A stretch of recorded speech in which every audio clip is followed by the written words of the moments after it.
پھر بڑی عجیب گل ہے کسی اور ساکھیا اور ثابت کیتا جی حوالے وچ انگلش تے موجود ہے.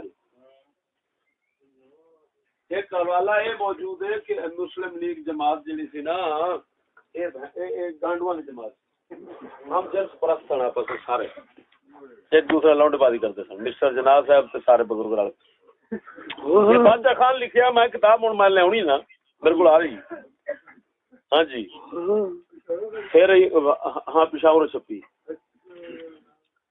تے پھر جناب جی نا اسفندی یار ہوندا پتر ہے تو جو ہے سینٹ پوترا ہوندا بادشاہ خان دا سینیٹر اس لیے. اچھا ہاں اوتھے پشاور وچ اور اسلام آباد سینٹ نہیں ہوندا سینٹ دی سیٹ دے اوتے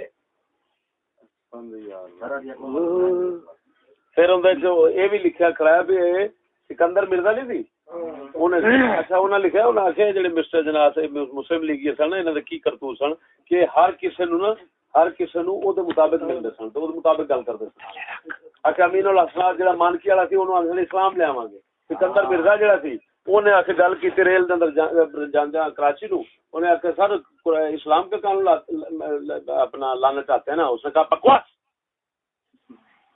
میں جدید ریاست بنانا چاہتا ہوں.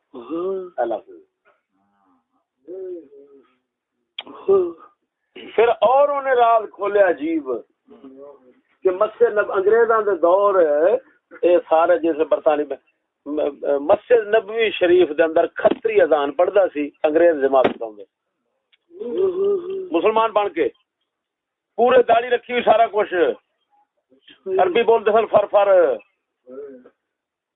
گل کر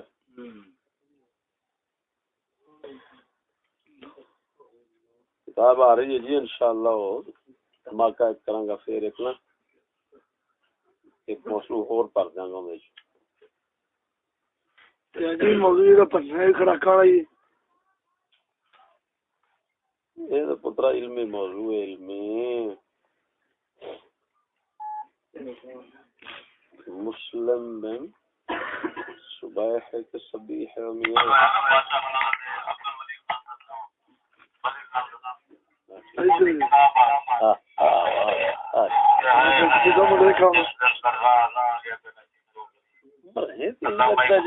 ساؤنڈ آیا کیا بات ہے ہمیں چیٹے میں کر رہے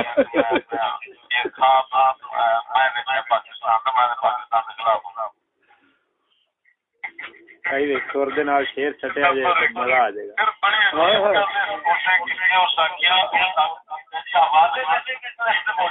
مسلم بن صبح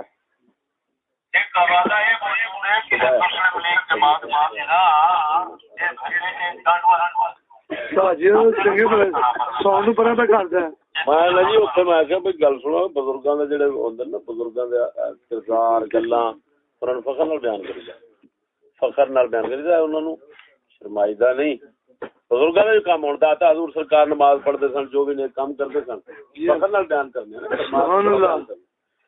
اسی طرح ساڈے بابا جی جڑے سرکار مسٹر جناح صاحب آپ اور جناب مطلب یہ جو کچھ کام کرتے رہے ہیں جی اصا فخر نال بیان کریں گے کہ ساڈے بابا جی گانڈو سن جناب گل سمجھ لگی اصا کوئی شرمائیے کوئی سڑدا تو سڑے کو مردا تو مرے سبحان اللہ کی خیال اسی فخر نال آکھاں گے ساڈے بابا جی گانڈو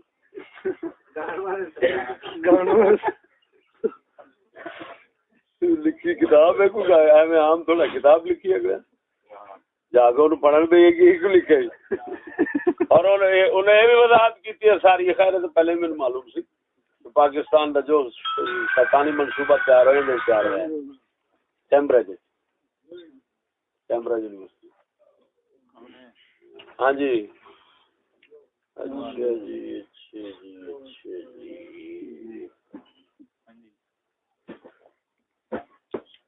ہاں جی سنو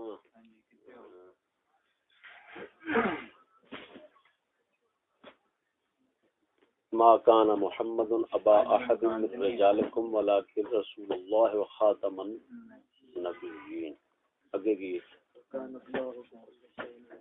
وكان الله بكل شيء عليم. ائی کڑی حزب سورۃ احزاب ہے احزاب ہے نا؟ ہاں چلو جی پانی سے بھر کے مل دیتے ہیں.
الحمد للہ رب العالمین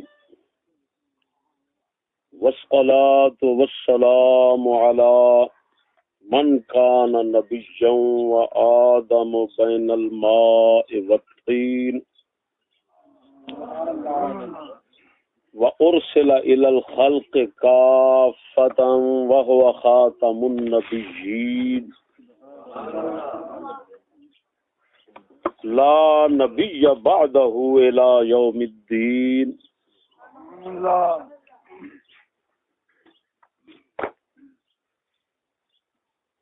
وعلى آله وأصحابه أجمعين أما بعد فأعوذ بالله من الشيطان الرجيم بسم الله الرحمن الرحيم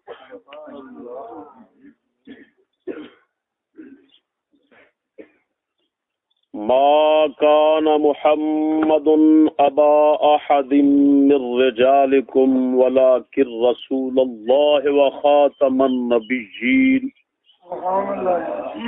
وكان الله بكل شيء عليما.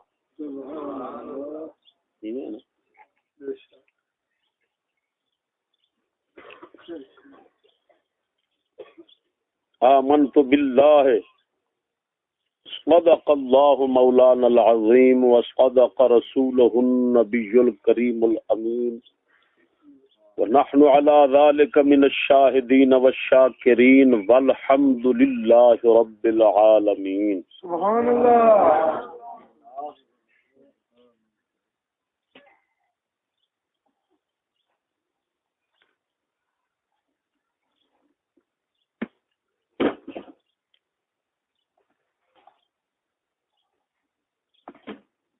مکرمین سامعین حضرات السلام علیکم.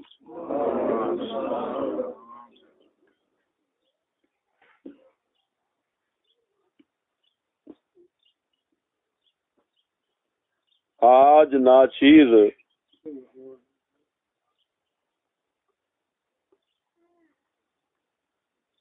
ایک ایسے موضوع پر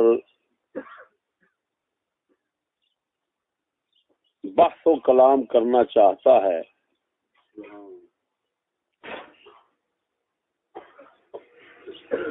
کہ جس کو بحیثیت موضوع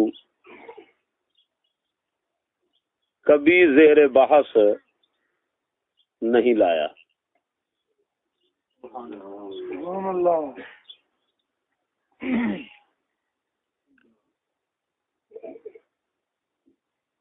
خاصا علمی موضوع ہے, سبحان اللہ. تحقیقی موضوع ہے, اور انشاءاللہ العزیز آپ اس موضوع پر اس طرح کی گفتگو زندگی میں پہلی بار سنیں گے. سبحان اللہ. بلکہ میں اللہ تعالی کی مدد توفیق سے یہ کہوں گا کہ کتابوں میں بھی اس موضوع پر اس طرح کی گفتگو، اس طرح کی بحث نہیں ہوئی ہوگی. سبحان اللہ. موضوع کا نام سن لیں پہلے.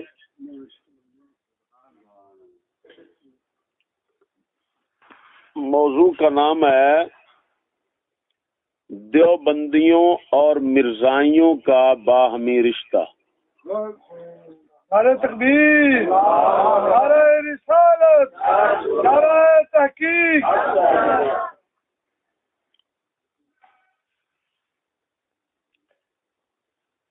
اس پر ہمارے مذہب کے بعض محققین نے اپنے الفاظ میں کلام کی ہے، لیکن انشاءاللہ العزیز عوام الناس تک اس بات کو پہنچانے میں ناچیز ایک ایسا کردار ادا کرے گا جو پہلے نہیں کیا گیا. سبحان اللہ. اور عوام تک پہنچانا ہی اصل مسئلہ ہے.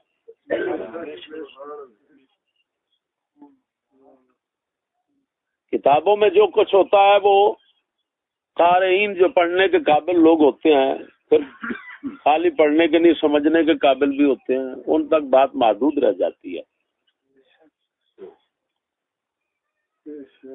اور یہ طریقہ انبیاء علیہ السلام کا نہیں ہے. انبیاء علیہ السلام کا طریقہ عوام تک پہنچانا ہے بات میں. سبحان اللہ. سمجھ آ رہی کہ نہیں؟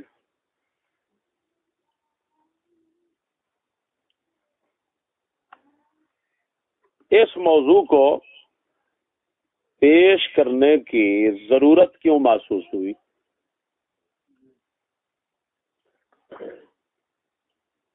ضرورت یہ محسوس ہوئی ہے کہ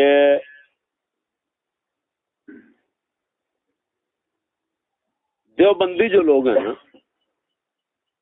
وہابی دیوبندی، وہابی دو قسم ہوتے ہیں نا. وہابی دو قسم ہیں، ایک وہابی غیر مقلد جن کو اہل حدیث بھی کہتے ہیں، ایک وہابی دیوبندی. ان میں فرق اتنا ہے کہ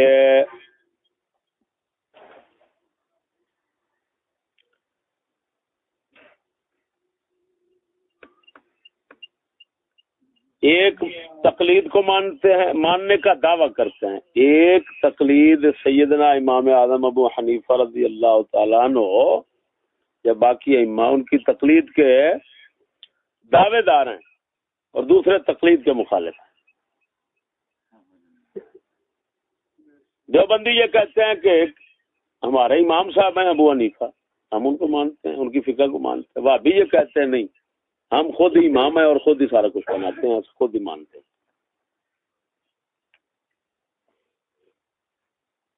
اس کو کہتے ہیں فروعی اختلاف. یہ کوئی اصولی جھگڑا نہیں ہے، اعتقادی جھگڑا ان کا آپس میں کوئی نہیں ہے، اعتقاد میں ایک ہے. سمجھ نہیں آ رہی؟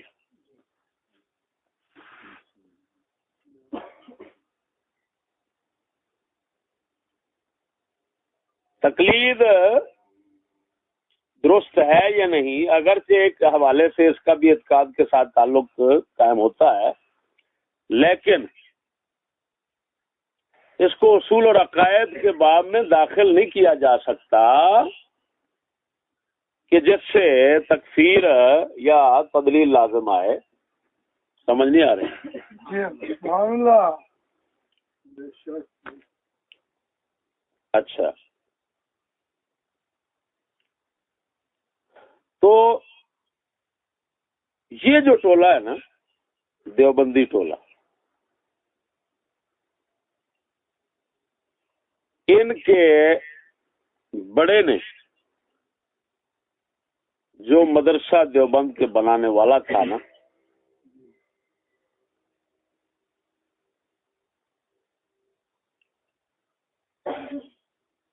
یا یوں کہیے کہ مدرسہ دیوبند کو ابتداءً چلانے والا، بنانے کا اگرچہ کسی اور کی طرف اسناد کیا گیا، نسبت کی گئی ہے،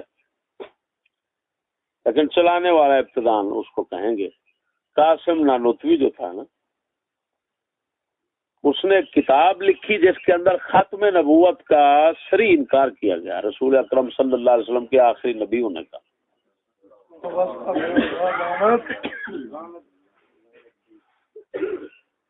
اب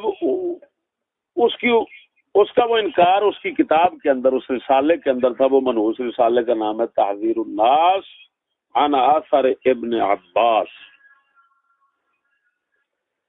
وہ انکار کر بیٹھا۔ جب کتاب منظر عام پر آئی، علماء کے ہاتھ میں آئی، ہر طرف سے ملامتیں شروع ہو گئی، فتوی بازی شروع ہو گئی۔ تو وہ خبیث اخذت العزت بالاثم، عزت بچاتے ہوئے گناہ کو مضبوط پکڑ لیا، یا پیسے اور لالچ کے چکر میں، جو بھی ہے خدائی بہتر جانتا ہے، بہرحال وہ اپنے کفر پر اڑ گیا، اور اس کی ذریت آج تک اس پر قائم ہے۔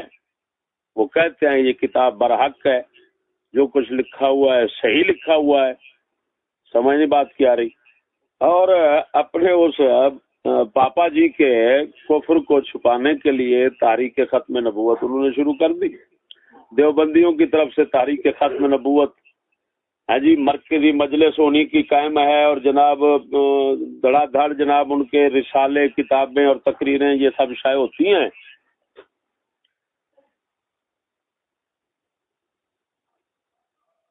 اب جو ضرورت محسوس ہوئی اس وجہ سے کہ جب دیوبندیوں نے یہ کردار ادا کیا نا، اور اعلی حضرت امام اہل سنت رضی اللہ تعالیٰ عنہ سرکار نے عرب شریف سے حسام الحرمین کے اندر ان کی اس عبارت پر فتوی تکفیر لگوایا۔ سبحان اللہ۔ علماء حرمین نے لکھ دیا کہ یہ بالکل کفر ہے، اور اس کا قائل کافر ہے، مرتد ہے، اس کے کفر میں شک کرنے والا بھی کافر۔ شک۔ تو ان خبیثوں نے اعلی حضرت امام اہل سنت کے خلاف الٹا زہر اگلنا شروع کر دیا، اور آج تک وہ اس بات پر اصرار کر رہے ہیں کہ اعلی حضرت بریلوی سرکار کے متعلق کہ وہ نعوذ باللہ من ذالک دجال تھا، وہ یہ کرتا تھا، وہ کرتا تھا، اس نے عبارت بدلی، فلان کیا۔ ہمارے بزرگ جو ہیں ان کی نہ یہ اس طرح عبارت نہیں ہے، فلان نہیں ہے، لہذا ہمارے بزرگ کی عبارت ٹھیک ہے، وہ کفر نہیں بنتی، اور جناب اس پر وہ آج تک اڑے ہوئے ہیں، قائم ہیں۔ سمجھ نہیں آ رہی؟ کتابیں آج لکھی جا رہی ہیں، اب بھی ان کی کتابیں لکھی جا رہی ہیں، جن کے اندر وہ اپنا پرانا باپ دادا کا جو کام ہے، دجل و فریب اور مکاری، دغا بازی، ہاں جی، جھوٹ، بہتان، یہ سارے ہاتھ کنڈے ان کے خبیث جو ان کو وراثت میں ملے ہوئے ہیں، وہ آج تک استعمال کر رہے ہیں۔ میں نے عرصہ دراز سے ان کی کتابوں کو پڑھتا رہا، سمجھ نہیں آ رہی؟ ادھر اعلی حضرت کی خدمات کو بھی پڑھتا رہا، ان کی جو ہے نا وہ اسلام کے جناب خلاف جو اسلام کو ڈھانے اور منہدم کرنے کے لیے جو خدمات ہیں ان کو بھی پڑھتا رہا۔ تو آپ کو معلوم ہے الحمدللہ ہمارے متعلق جو اہل سنت ہیں، وہ تو اہل سنت جو یعنی ہمارے جو دوست احباب ہیں، ان کے علاوہ جو اغیار ہیں نا، ہماری حقانیت اور صداقت کو جانتے ہیں، اور اس کا اقرار کرتے ہیں کہ یہ لوگ بالکل صحیح بات کرتے ہیں۔ سبحان اللہ۔ حتیٰ کہ دیوبندی، وہابی دیوبندی، وہابی غیر مخلدین، وہ بھی یہ اعتراف کرتے ہیں کہ یہ لوگ، اسی وجہ سے آپ کو معلوم ہے کہ ہم جو اہل سنت کے عقائد حقہ سے ہٹ چکے ہیں، اور سکول، کالج اور یونیورسٹیاں اور یعنی یہودی تعلیم اور نیچریت کے اندر گھس گئے ہیں، اور پھر دعویٰ کرتے ہیں کہ ہم سنی لوگ ہیں، ہم ان کے خلاف، آپ کو معلوم ہے کہ کتنا جہاد عظیم کر چکے ہیں. نعرہ تکبیر، نعرہ رسالت، نعرہ تحقیق. اللہ تعالیٰ کی دی ہوئی مدد اور توفیق سے ہم برسر پیکار رہے ہیں اور اپنا لسانی جہاد ان کے ساتھ جاری کیا اور جاری رکھا ہوا ہے. اب تک ہم اپنے موقف پر اسی طرح قائم ہیں. ان کو بریلر کہتے ہیں، ان کو ہم کیا کیا کہتے ہیں آپ کو معلوم ہے؟ جی بے شک. اور ہماری یہی غیر جانبداری جو ہے نا، سمجھ نہیں آ رہی؟ غیر جانبداری کا اقرار اور اعتراف اغیار بھی کرتے ہیں. تو جب میں نے الحمدللہ غیر جانبداری کے ساتھ ان چیزوں کا مطالعہ کیا اور دیوبندیوں کا کلام میں نے پڑھا ختم نبوت کے حوالے سے اور اس رسالے کے حوالے سے اور اس رسالے کو پڑھا، تو میں اس تحقیق تک پہنچا کہ اس بات جس طرح کے علماء حرمین شریفین نے فتویٰ دیا اور ہمارے امام اہل سنت نے فتویٰ دیا اور علماء ہندوستان نے فتویٰ دیا، وہ بالکل برحق تھا. اس عبارت کے وہ تعظیم الناس رسالے کا لکھنے والا شخص اور اس کے ماننے والے جو ہیں، جو اس کی عبارت کو صحیح کہہ رہے ہیں اور اس کے پیچھے چل رہے ہیں، اس کے ہم نوا بنے ہوئے ہیں، وہ بالکل اسلام سے خارج ہیں. یہ میں اس نتیجے تک پہنچا. اب کیونکہ ان کا دھوکہ، تاج الفریب، مکاری وہ سب جاری و ساری ہے، دغا بازی ان کی جاری ہے. میں ان کی اس مکاری اور دغا بازی کو کھولنے کے لیے اور منظر عام پر لانے کے لیے اور ان کا جو صحیح شیطانی رخ ہے، میں کہتا ہوں میری تحقیق کے مطابق حقیقت یہ ہے کہ جہاں پر وہابی لوگ، جن کو دو حصوں میں نے پہلے بتایا ہے کہ وہ تقسیم ہوتے ہیں کہ وہابی غیر مقلد اور وہابی دیوبندی، یہ ایسے کو منحوس قدم ہیں، ایسے منحوس لوگ ہیں جہاں اور ایسے عجیب اسلام کے دشمن ہیں کہ جہاں پر اسلام کی خدمت کے لیے یہ لوگ پہنچ جائیں، سمجھو وہاں پر کفار کی ضرورت نہیں ہے. کیا کہا میں نے؟ اسلام کے یہ عجیب دوست ہیں کہ جن کے ہوتے ہوئے دشمنوں کی ضرورت ہی نہیں. یہ پورا میں ارک نچوڑ کر نکال کے رکھ رہا ہوں آپ کے سامنے. تاریخ گواہ ہے اس کی، اس پر میرے پاس ہر طرح سے شواہد ہیں. سمجھ نہیں آ رہی؟ ہاں، تاج الفریب مکاری اور لیکن مکاری سے آپ کو معلوم ہے، دغا بازی سے اور فریب سے، دھوکے سے جی حقائق کم چھپتے ہیں. وہ کیسے کہتے ہیں کہ خوشبو آ نہیں سکتی کاغذ کے پھولوں سے. ان کے کاغذی پھولوں پر بہت لوگ ان کے ہم نوا بنے رہے اور ان کے کاغذی پھولوں پر دیوانے ہوتے رہے اور آج تک ہو رہے ہیں. نتیجہ تو یہاں تک نکلا کہ نیچریت نے، جب نیچریت بریلویوں میں آئی تو ان کو اتنا متاثر کر لیا کہ اب یہ سب ایک جان بن چکے ہیں. وہابی، دیوبندی، بریلوی یہ سب ایک ہو چکے ہیں، سوائے اللہ ماشاء اللہ چند شخصوں کے، کہ نہیں؟ وما ہوا الا طائفہ قلیلہ. خیر، تو بھائی میں نے ضرورت یہ محسوس کی کہ اس دجل و فریب، دغا بازی، مکاری کو لوگوں تک پہنچانا چاہیے، ان کے سامنے رکھنا چاہیے، کیونکہ یہ ملا طبقہ میرے تجربے اور معلومات کے مطابق اللہ تعالی سے نہیں ڈرتا، یہ صرف عوام سے ڈرتے ہیں، لوگوں سے ڈرتے ہیں. کیوں؟ ان خنزیروں نے یہ تمام جو کام دغا بازی کا شروع کر رکھا ہے دین کے ساتھ نا، یہ محض پیسہ، دنیا، مال، دولت بٹورنے کے لیے اور اپنی دنیاوی شیطانی عزت بنانے کے لیے انہوں نے یہ کام سلسلہ چلا رکھا ہے. جب لوگوں کے سامنے ان کا صحیح رخ پیش کیا جاتا ہے اور لوگ متنفر ہوتے ہیں، ان کو خطرہ پڑ جاتا ہے ہمارا سب کچھ گیا، ہمارا خدا ناراض ہو گیا، ہماری جنت کدھر ہوگی، یہ دنیا ہماری جنت تھی، یہ ختم ہو رہی ہے. اس وجہ سے یہ لائن لوگ گھبراتے ہوئے ہے جی ان کی جان کے اسی وجہ سے آپ کو پتا ہے برائلر طبقہ میرے ساتھ مناظرے کے لیے کیوں آیا تھا؟ اسی وجہ سے کہ ہم نے لوگوں کے سامنے ان برائلروں کو ننگا کر دیا، یعنی ان کی نقاب کشائی کر دی کہ ان کی دیکھو حقیقت کیا ہے. تو لوگوں کے سامنے ان کو منظر عام پر پیش کیا جائے تاکہ ان کی دغا بازی، فراڈ، چکر بازی جو لوگوں کے ساتھ چلی ہوئی ہے، یہ بریلوی طبقہ ان کو مدرسے بنا کر دے رہا ہے، مساجد دے رہا ہے، پتہ نہیں کیا جی، ووٹوں میں ہر طرح جو ان کے ساتھ شامل ہو چکے ہیں.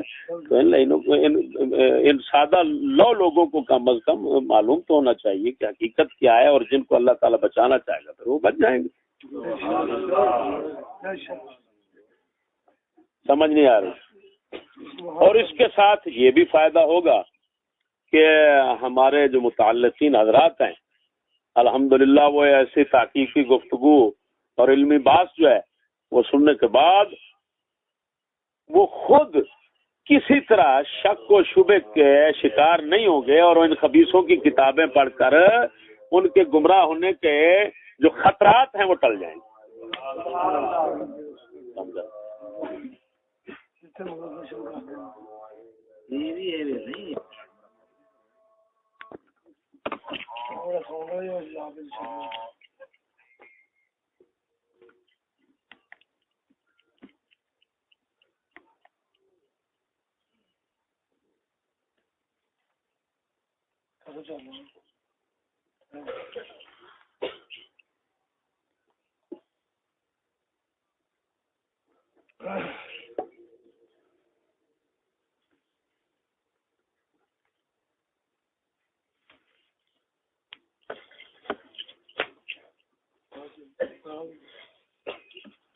اور تیسری وجہ اس موضوع کے پیش کرنے کی یہ ہے کہ آثار ابن عباس، قول ابن سیدنا ابن عباس رضی اللہ تعالیٰ عنہ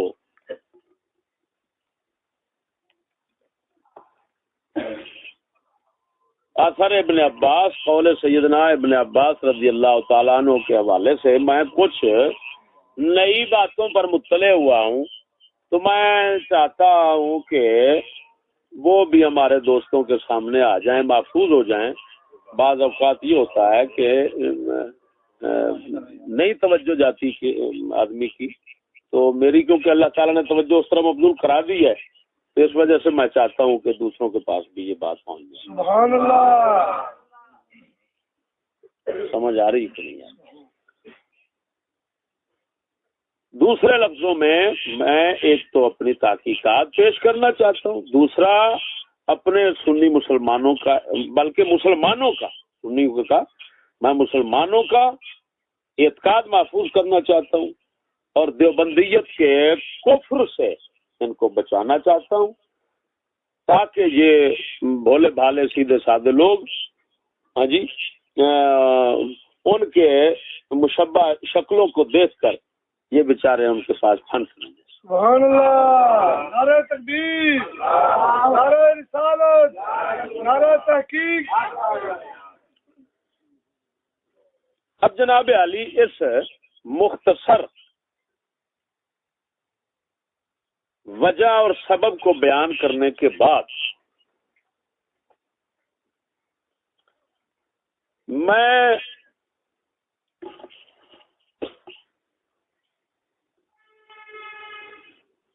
رسالہ قاسم نانوتوی کا جو تحذیر الناس ہے نا، اس کے لکھنے کا پس منظر پیش کرتا ہوں.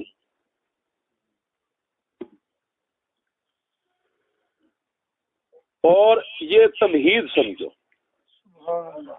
یہ میرے موضوع کی تمہید سمجھو. تمہید میں یہی بیان کروں گا کہ وہ رسالہ کیوں لکھا گیا، اس کے لکھنے کا کیا سبب تھا. تو اس کے لیے اتنا عرض کروں گا کہ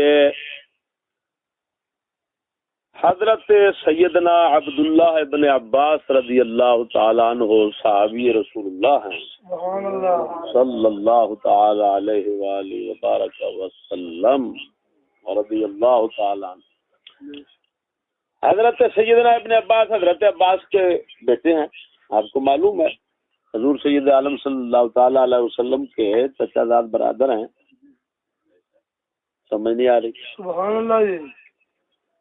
تو حضرت سیدنا ابن عباس رضی اللہ تعالی عنہ سرکار کا ایک قول، ایک فرمان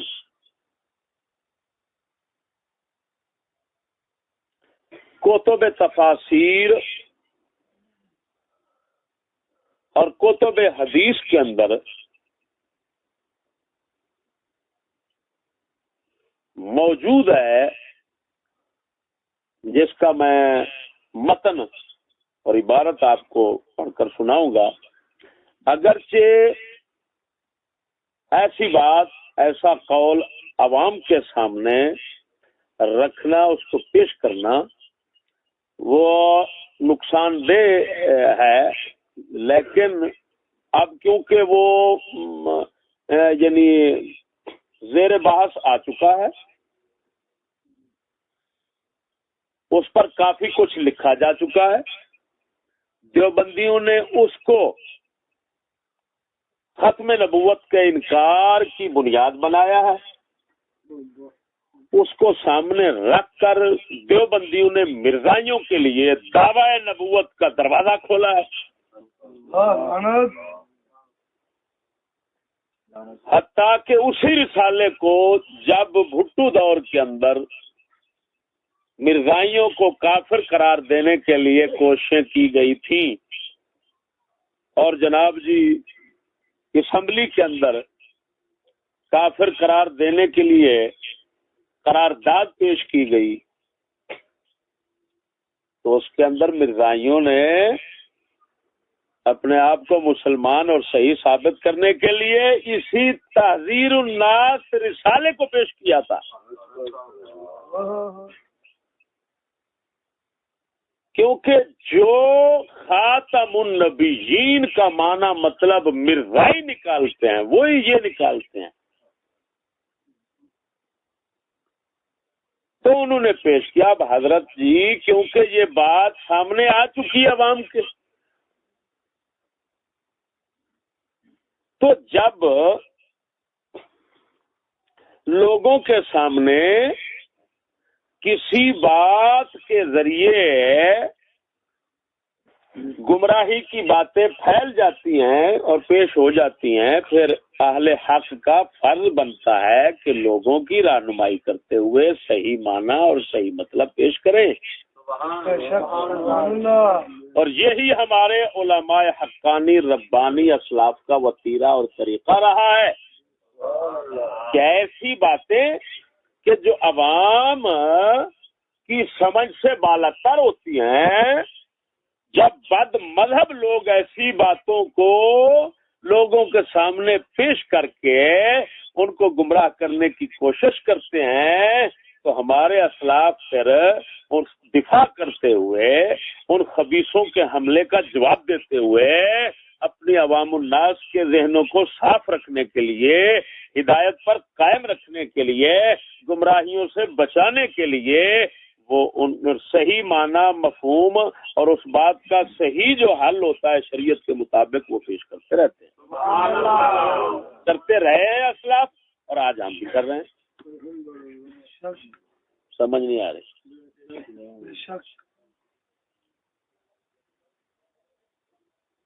میں حقاً کہہ رہا ہوں کہ اگر یعنی اس اثر پر اور اس قول پر گمراہ لوگوں کا کلام نہ پیش کیا جاتا اور لوگوں کے سامنے یہ باتیں نہ آتی، سمجھ نہیں آ رہی، تو میں اس پر کلام کرنے کی بجائے سکوت ہی اختیار کرتا، اسی کو بہتر سمجھتا. لیکن یہ جو ہے نا، یہ یوں سمجھیے کہ جس طرح حالت اضطرار میں حالت اضطرار میں ناجائز جائز ہو جاتا ہے، یہ اس قبیلے سے ہے. سمجھ نہیں آ رہی؟ سبحان اللہ. اچھا تو جناب نا یہ رسالہ جو تعذیر الناس ہے نا،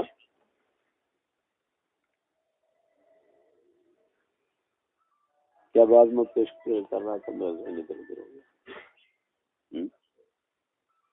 کیوں بھائی؟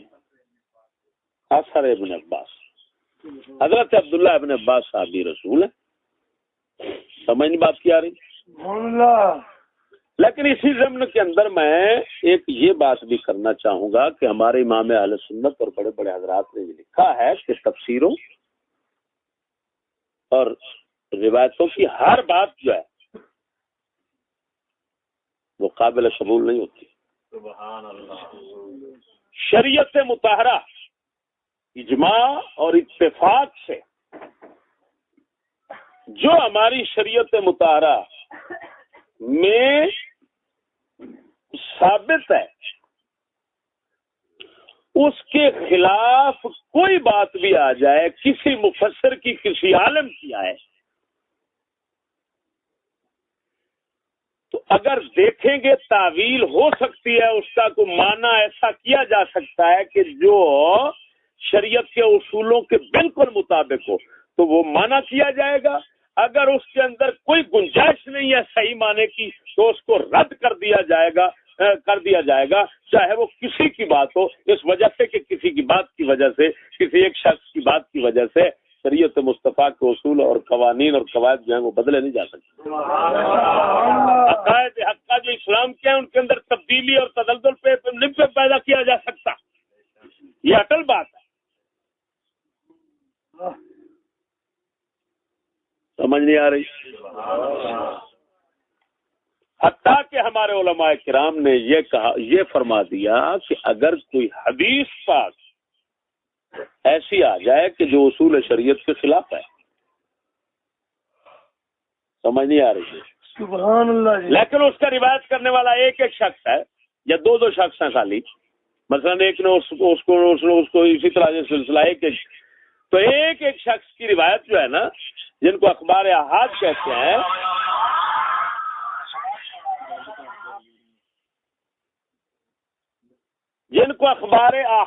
کہتے ہیں، اگر اصول مسلمہ جو اسلام کے اجتماعی اتفاقی عقائد اور اصول نظریات ہیں ان کے خلاف اگر کوئی حدیث پاک آ جائے بالفرض،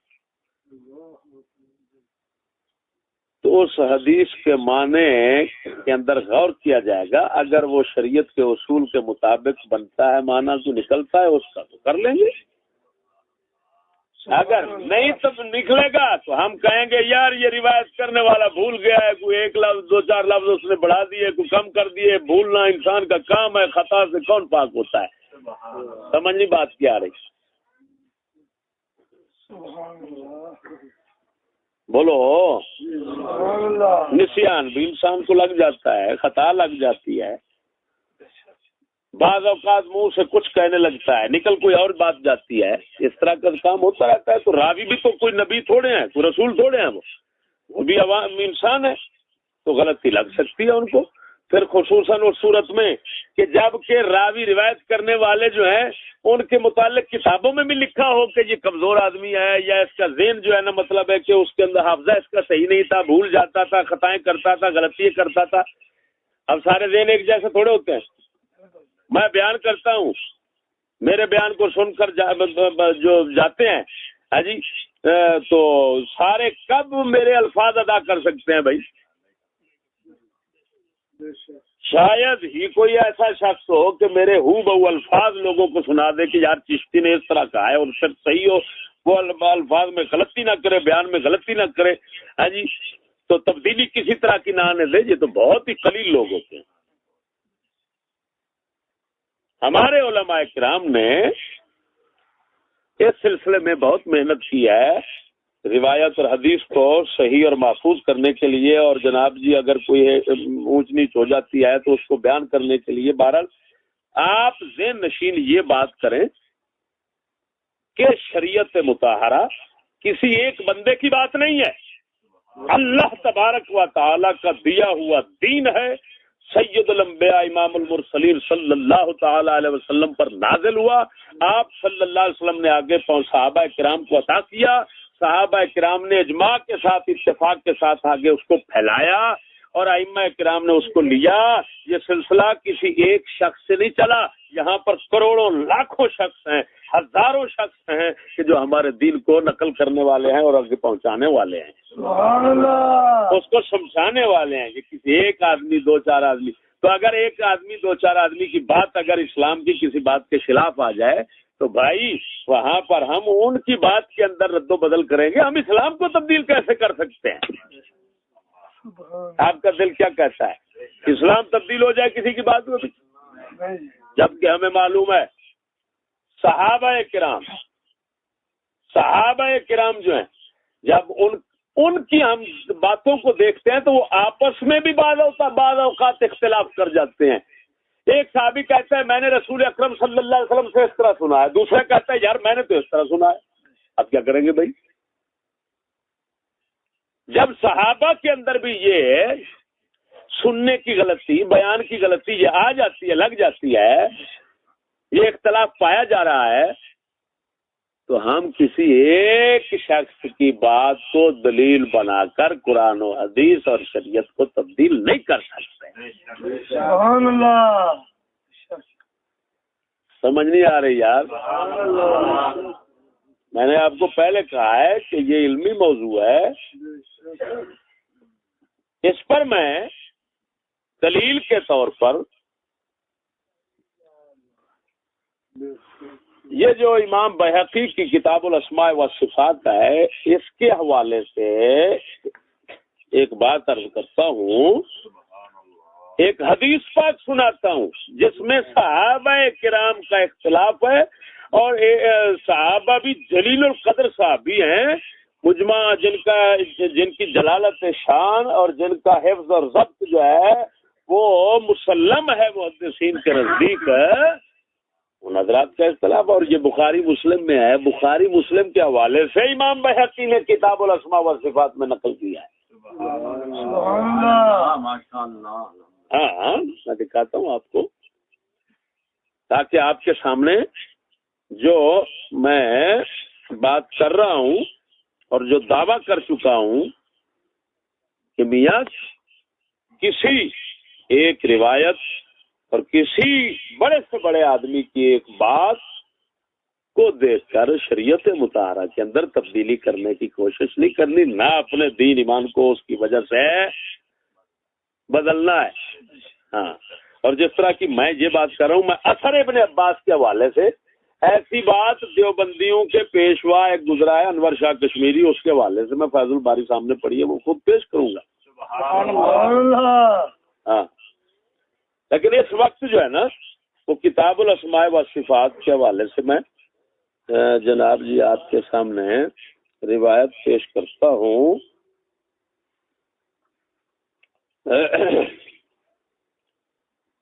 سمجھ آ رہی کہ نہیں آ رہی؟ سبحان اللہ، نعرہ تکبیر، نعرہ رسالت، نعرہ تحقیق، نعرہ غوثیہ، حضرت علامہ مولانا مفتی فضل احمد چشتی صاحب۔ آ گیا جی، آ گیا۔ 19 صفحہ ہے، یہ وہابیوں کا کتب خانہ ہے، المکتبۃ الاثریہ جامع محمدیہ، ننکانہ روڈ، شاہ کوٹ، ضلع شیخوپورہ۔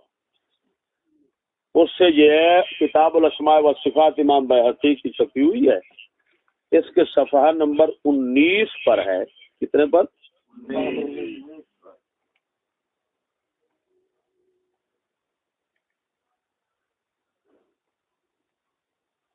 یہ ہے 19 پر جناب، اور اس کے متعلق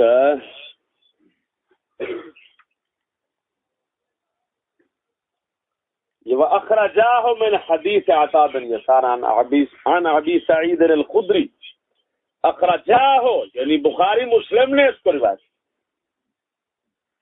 حدیث تو بہت طویل ہے، لمبی ہے،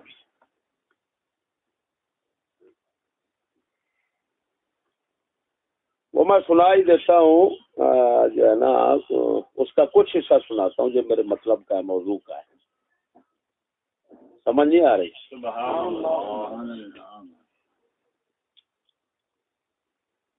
یہ ہے جناب جی، حدیث طویل ہے کہ اللہ تبارک و تعالیٰ حکم فرمائے گا جہنمیوں، جو مسلمان جہنم میں جائیں گے، اللہ تعالیٰ حکم فرمائے گا فرشتوں کو نکالتے جائیں گے، یبقى رجل بین الجنت والنار،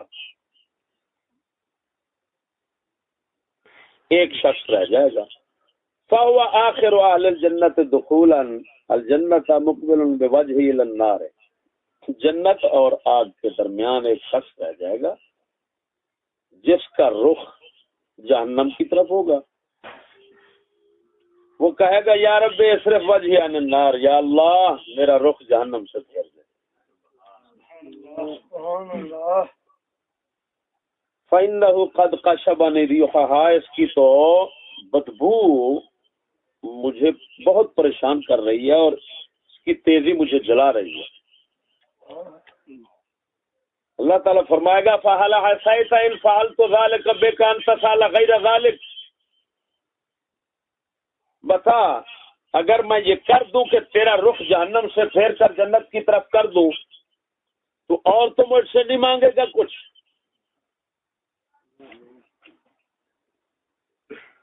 فَيَقُولُ اللَّهُ وَعِزَّتِكَ، تیری عزت کی قسم کچھ نہیں مانگوں گا۔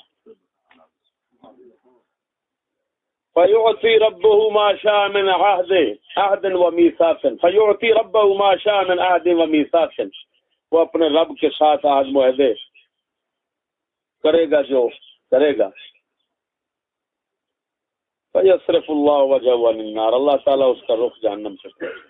سبحان اللہ۔ فَإِذَا أَقْبَلَ بِوَجْهِهِ عَلَى الْجَنَّةِ، جب دیکھے گا جنت کو نا، فَرَأَى بَهْجَتَهَا فَيَسْكُتُ مَا شَاءَ اللَّهُ أَن يَسْكُتَ، جب دیکھے گا جنت کو، جنت کی رونقوں کو، کچھ دیر خاموش رہے گا، پھر کہے گا یا رب قدمنی عند باب الجنہ، سبحان اللہ، اور میرے پروردگار جنت کے دروازے کے قریب تو کر دے۔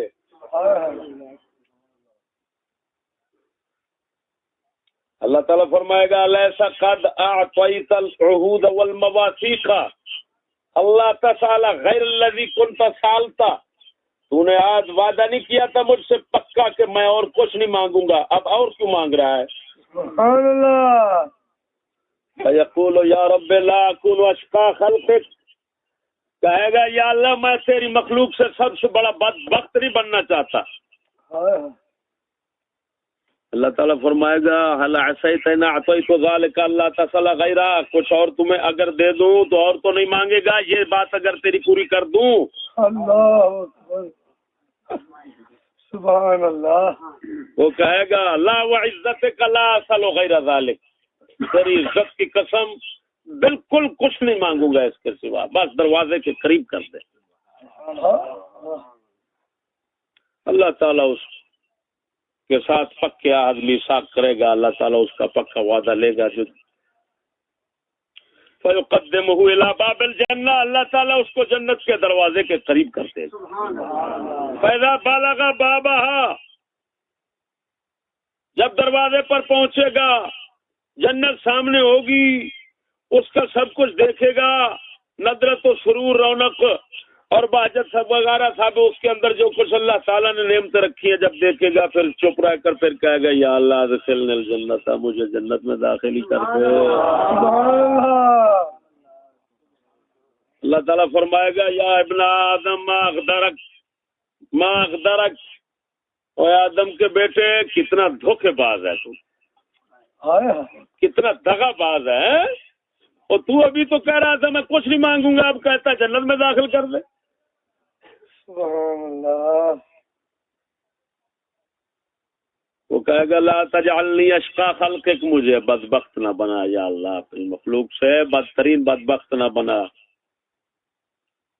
اللہ تبارک و تعالی دیکھ فرمائے گا جس طرح اس کی شان کے لائق ہے، اللہ تبارک و تعالی دیکھ فرمائے گا ثم یأذن له فی دخول الجنہ، پھر اس کو جنت میں داخل ہونے کی اجازت دے۔ سبحان اللہ۔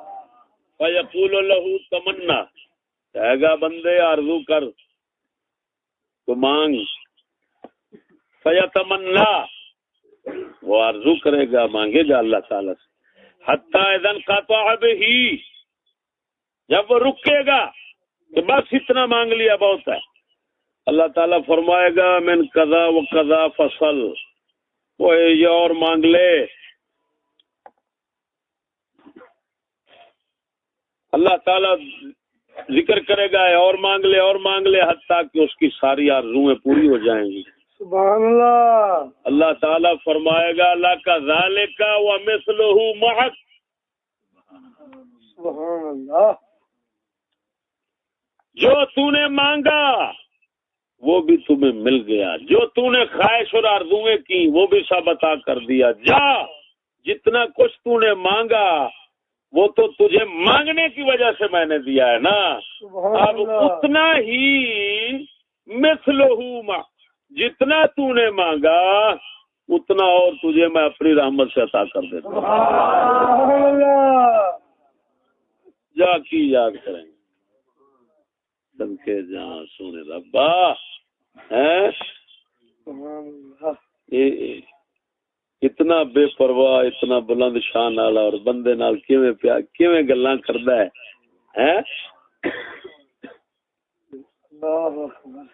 ایسی ہی باتوں کو سن کر پھر عاشق بنتے ہیں لوگ اس کے. عاشق بنتے ہیں ایسے بنتے ہیں. اب حضرت ابو سعید خدری رضی اللہ تعالیٰ عنہ، میرے موضوع کی بات آ رہی.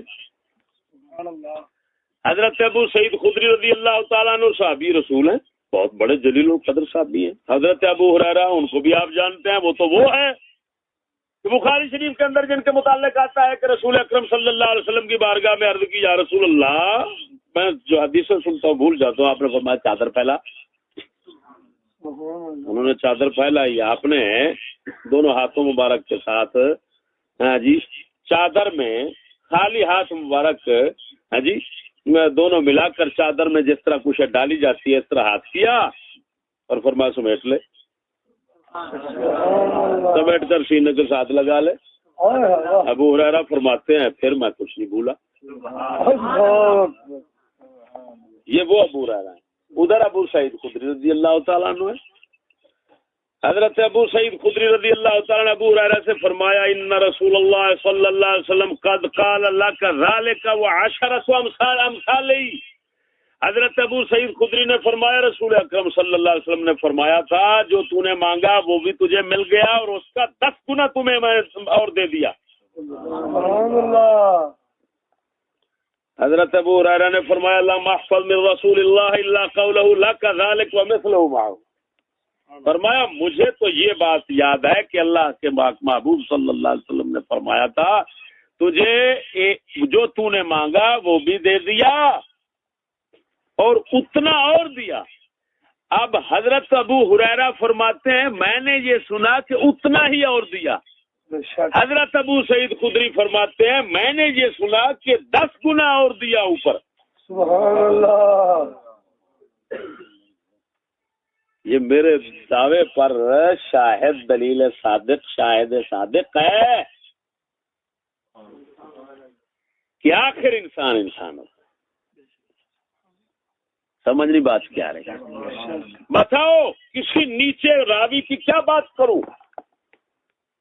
اتنے جلیل القدر صحابی جو ہیں اور بات بخاری مسلم کی ہے باہر کی نہیں ہے.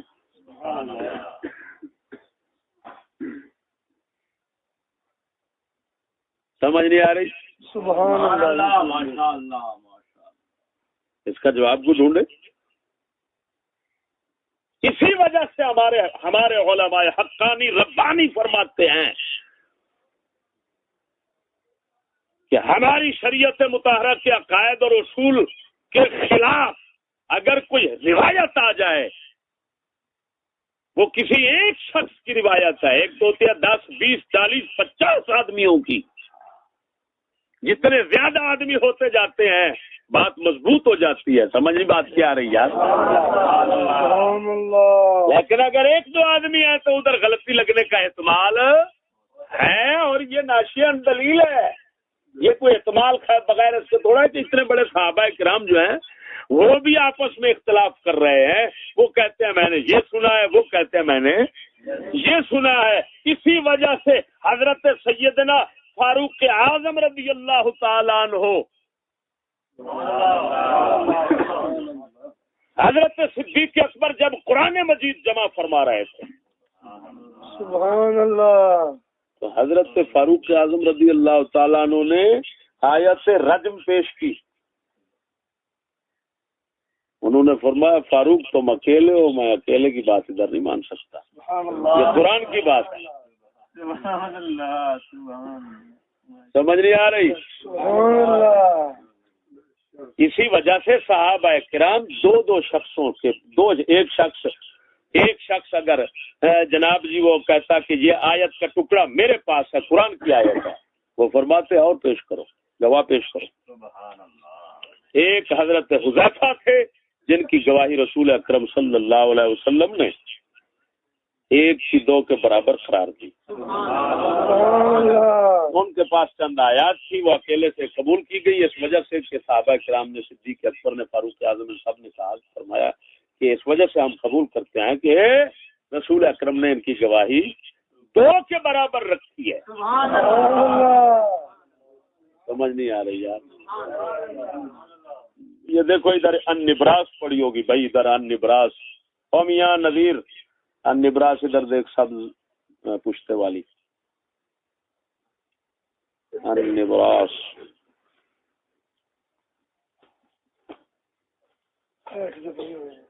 اور صحابہ پوچھتا ہے ادھر ذرا یہی ادھر دیکھو بھائی, یہ بات چل نکلی اثر ابن عباس کا متن بھی پیش کرنا ہے ہاں جی, لیکن جب اس کو پیش کروں گا اس کی طرف یہ بات میں نے ترتیب کے خلاف تھوڑا چل گیا ہوں. ترتیب کا تقاضا یہ تھا کہ پہلے وہ سناتا اور بعد میں بات اس حوالے سے شروع کرتا. سمجھ نہیں آ رہی, لیکن پھر بھی نا خیر کوئی نہیں, میں انشاءاللہ العزیز مناسبت جو ہے نا تو پیدا کر لوں گا. سبحان اللہ. سمجھ نہیں آ رہی بھائی؟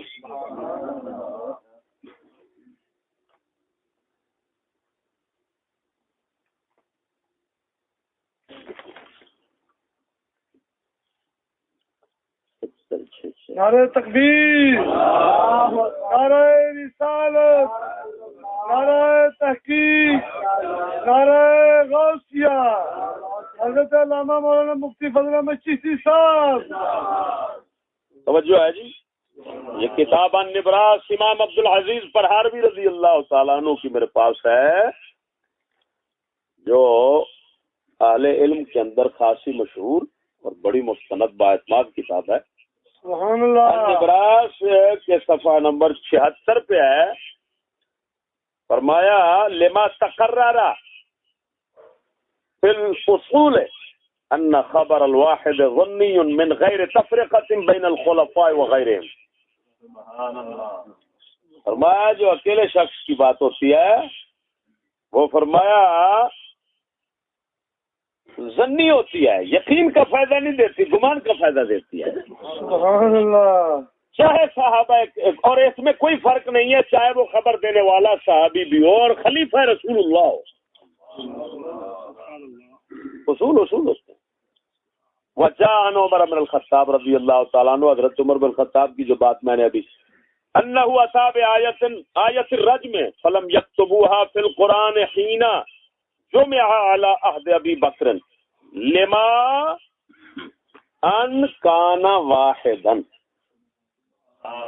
سبحان اللہ. حضرت فاروق اعظم رضی اللہ تعالیٰ عنہ آیت رجم, آیت رجم کیا مطلب, زانی کو سنسار کرنے کی جو آیت, یہ لائے کہ یہ بھی آیت ہے. سبحان اللہ. یہ بھی آیت ہے. قرآن جمع ہو رہا تھا صدیق اکبر کے دور میں, وہ آیت پیش کی, یہ بھی آیت ہے. کس نے؟ فاروق اعظم نے. سبحان اللہ. اور آپ نے رد کر دیا. حضرت فاروق اعظم نے فرمایا یا اپنا صدیق اکبر نے رد کر دیا, فرمایا اکیلے ہو. کیا ہو؟ اب یہاں پر کیا کہیں گے؟ یہ نہیں ہو سکتا کہ آیت رجم, توجہ, آیت رجم جو تھی وہ آیت یعنی قرآن پاک کی آیت تھی, صحیح آیت تھی, اس وقت بھی آیت تھی اور صدیق نے دفع کر دیا. یہ بھی نہیں ہو سکتا کہ آیت نہ تھی اور فاروق آیت سمجھتے تھے. ہوا یہ تھا حقیقت میں حضرت کہ یہ آیت اتری تھی لیکن اس کا پڑھنا منسوخ ہو گیا تھا. حضرت فاروق اعظم کو یہ بات یہ معلوم نہ ہو سکی, اطلاع نہ ہو سکی. انہوں نے کہا بھی یہ بھی ملاؤ. حضرت صدیق نے اس کو رد کر دیا, فرمایا دوسرا گواہ پیش کرو. لیکن یہاں پر رد کرنے کی وجہ دوسرا گواہ, اصل وجہ یہی تھی کہ وہ منسوخ ہو چکی تھی, اس کی تلاوت منسوخ ہو چکی تھی, لیکن حکم اس کا باقی. ہمارے علماء فرماتے ہیں جس کی تلاوت منسوخ ہو لیکن حکم اس کا باقی ہے, اس کی مثال یہی آیت سے رجم ہے کہ سنگسار کرنے کا, زانی شادی شدہ کو سنگسار کرنے کا حکم تو نبی پاک کی شریعت میں اب باقی ہے, لیکن تلاوت اس آیت کی ختم ہو چکی. اللہ تعالیٰ ناسخ منسوخ آپ کو معلوم ہے یہ ہوتا ہے. کوئی آیات ایسی ہوتی ہیں کہ تلاوت ان کی جاری ہے لیکن حکم ان کا منسوخ ہے. سمجھ نہیں آ رہی؟ جیسے قل یا ایھا الکافرون لا اعبد ما تعبدون, اس کی تلاوت جاری ہے, حکم اس کا منسوخ ہے کیونکہ اس میں لکم دینکم ولی دین, تم ہمیں نہ چھیڑو ہم تمہیں نہیں چھیڑتے, تمہارا اپنا دین ہے ہمارا اپنا دین ہے. پھر رسول کی یہ آیت, اس کا حکم منسوخ ہو گیا. کن آیات سے؟ آیات جہاد سے, کیونکہ اگر کسی کو نہیں چھیڑنا پھر جہاد کیسے ہوا؟ جہاد تو رسول اکرم نے کیا ہے. اب جو آیات جہاد کی اتری تو انہوں نے اس سورت پاک کی تلاوت باقی رہنے دی لیکن اس کا حکم ختم کر دیا. سمجھنی بات کی آ رہی؟ ایک کچھ آیات وہ ہوتی ہیں کہ جن کا حکم بھی گیا ختم اور جن کا حکم تو باقی لیکن تلاوت ختم, وہ آیت رجم. خیر یہ اصول فقہ میں کافی بحث اس موضوع پر مل جاتی ہے. سمجھ نہیں آ رہی؟ یہ اصول فقہ کا مسئلہ ہے. نعرہ تکبیر, نعرہ رسالت, نعرہ تحقیق. سمجھ آ رہی کہ نہیں؟ تو بھائی آیت رجم فاروق اعظم پیش کریں اور صدیق اکبر یہ کہہ کر رد کر دیں کہ یہ قرآن میں شامل نہیں ہو سکتی اس وجہ سے کہ تم اکیلے ہو. اللہ سمجھ بات کیا آ رہی؟ اور سنیے مولا علی کی بات سناتا ہوں. ہو سکتا ہے کوئی بد بات حضرت فاروق اعظم کے خلاف زبان درازی کرنے کی کوشش کرے, میں اس کا منہ بند کر رہا ہوں مولا علی کی بات سنا کر. اسی کتاب نبراس کے حوالے سے مولا علی, اور میں یہ تقریر میں سنا بھی چکا ہوں, تقریروں میں بارہا سنا چکا ہوں میں کہ مولا علی کا جھگڑا ہو گیا تھا ایک یہودی سے اور قاضی کے پاس وہ مسئلہ پہنچا. اس وقت قاضی شریح تھے.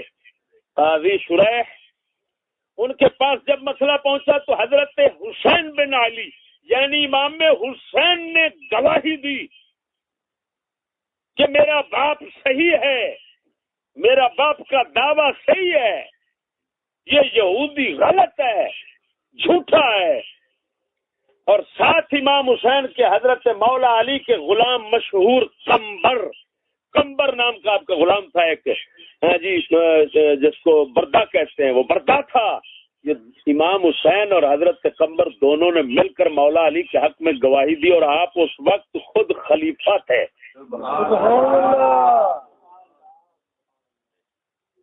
فقال شریح لا شہادت للابن والعبد, اسلام کے اندر بیٹا اور غلام باپ اور اپنے آقا کے حق میں گواہی نہیں دے سکتے. فقضى لليهودي, حضرت قاضی شرح رضی اللہ تعالیٰ عنہ نے فیصلہ گواہوں کے شریعت کے مطابق نہ ہونے کی وجہ سے یہودی کے حق میں کر دیا. فاسلم لما رہا من عدالت المسلمین، جب مسلمانوں کی یہ عدالت اس یہودی نے دیکھی کہ کمال ہے یار، ادھر خلیفہ ہے، ادھر آل رسول کا سردار ہے، ادھر حسین جیسا پاک جو ہے گواہی دینے والا ہے، ساتھ اور شخص بھی موجود ہے، لیکن شریعت کا اصول یہ ہے ان کا کہ یہ بیٹا باپ کے حق میں گواہی نہیں دے سکتا اور غلام اپنے آقا کے حق میں گواہی نہیں دے سکتا. تو قاضی نے ان کو سب کو پیچھے کر کے اسلام کے مطابق فیصلہ کر دیا ہے. میں سمجھ گیا ہوں کہ اگر حق دین ہے تو اسلام ہے. نعرہ تکبیر، نعرہ رسالت، نعرہ تحقیق، نعرہ حیدری. اس نے اسلام قبول کر لیا. حضرت امام عبدالعزیز فرحاروی رضی اللہ تعالیٰ عنہ لکھ رہے ہیں وَأَمْثَالُهُ كَثِيرَةٌ، اور اس کی مثالیں بہت ہیں. یہ خالی حضرت فاروق اعظم اور مولا علی کی بات نہیں، اور بھی باتیں بہت. اور ایک بات میں آپ کو سب ابھی بخاری مسلم کے حوالے سے حضرت ابو سعید خدری اور حضرت ابو رضی اللہ تعالیٰ عنہ باقی سنا چکا ہوں. نہیں سنا چکا؟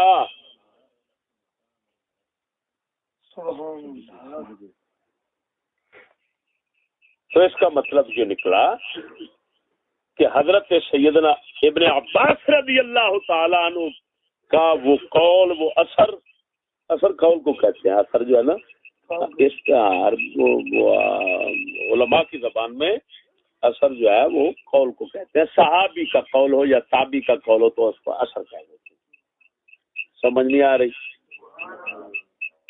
اب جناب جی نا، آپ کو معلوم ہونا چاہیے کہ یہ موضوع استوار ہوگا، اس کے مختلف حصے ہوں گے. سمجھ نہیں آ رہی؟ آج کی اس نشست کے اندر ایک تو اس موضوع کے بیان کرنے کی ضرورت بیان کی ہے، دوسرا تمہید کے طور پر ابتدائی ایک بات بیان کی ابھی. سمجھ نہیں آ رہی؟ ہاں، دو باتیں. وہ رسالہ جو ہے مطلب ہے کہ تعذیر الناس، اس کے لکھنے کا سبب اور پس منظر پیش کر رہا ہوں. اس سلسلے کے اندر جو میں نے تقریر کی اس کے اندر یہ ساتھ حضرت ابن عباس کا اثر پیش کرنے چاہ رہا تھا، اور اس کے ساتھ یہ بات ایک نکل گئی. ہاں جی، استطرادن کہتے ہیں یا جس طرح بھی.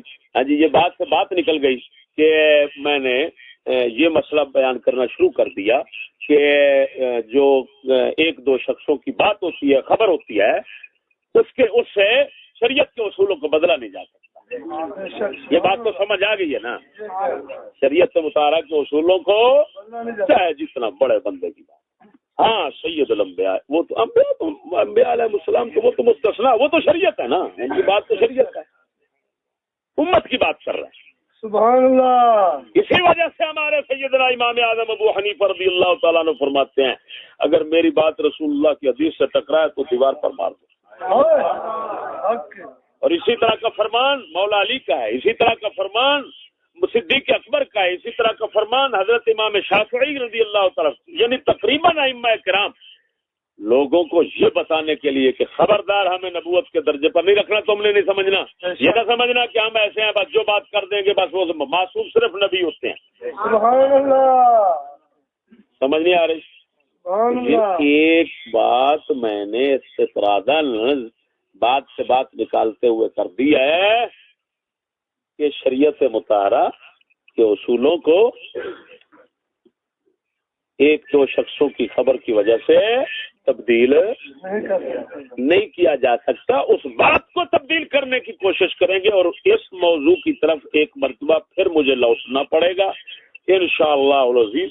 پھر اگلی قسط میں انشاءاللہ العزیز حضرت ابن عباس رضی اللہ تعالی عنہ کا یہ اثر جو ہے وہ پیش کروں گا. ہاں جی، اور پھر اس کے حوالے سے جو باتیں ہوں گی وہ کروں گا. پھر جا کر تعزیر ناس جو ہے نا وہ اس کا ذکر آئے گا اور اس کے مطلب متعلق کلام شروع ہوگی انشاءاللہ.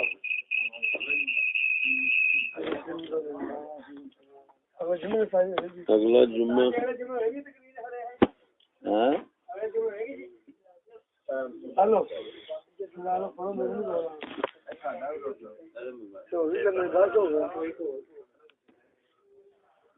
معاملہ ٹھیک ہے نا دوسرا